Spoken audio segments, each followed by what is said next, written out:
The most pressing policy implications for community oncologists are really stemming through some of these conversations around broader drug pricing reforms.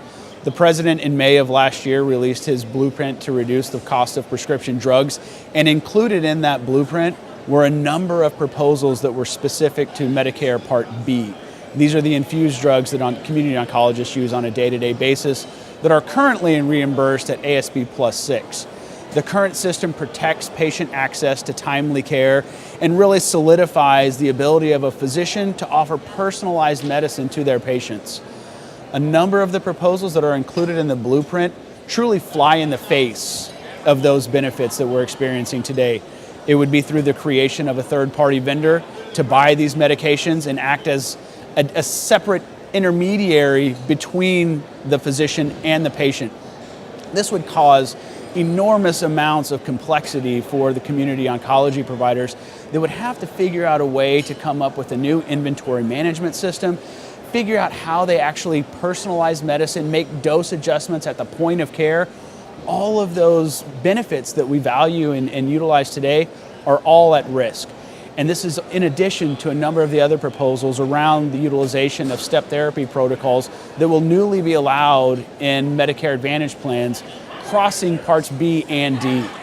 The other aspect of this to consider is how far the administration is willing to go. They've come out with a number of proposals in the drug pricing blueprint that are truly stretching the traditional authority that HHS and CMS has.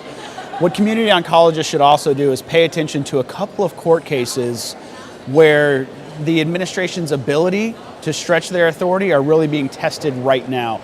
Some of that stems from the payment rules around site of service parity.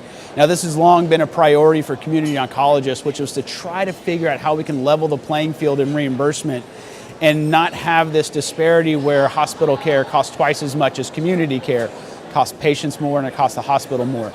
CMS last year in their round of rulemaking actually leveled the reimbursement for E&M visits, for clinic visits, bringing them down to the physician fee schedule rate. Now that rule went into effect on January 1st, but it is currently being litigated as to whether or not the administration stretched their authority and went against congressional intent.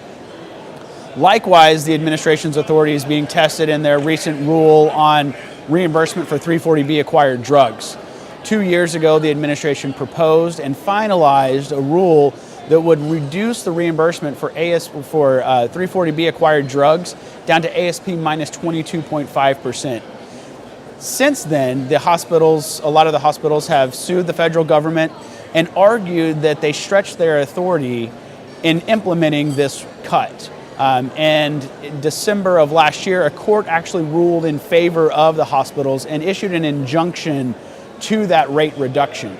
Now, the agency is going to appeal. They've got to figure out a mitigation strategy, but they're going to appeal that decision, and that the crux of that is just how far HHS can stretch their authority and what ability they have. It's going to be very important for community oncologists to keep a close eye on this, not only for the implications that it has on reimbursement policy, but also the implications that it has on a number of other policies.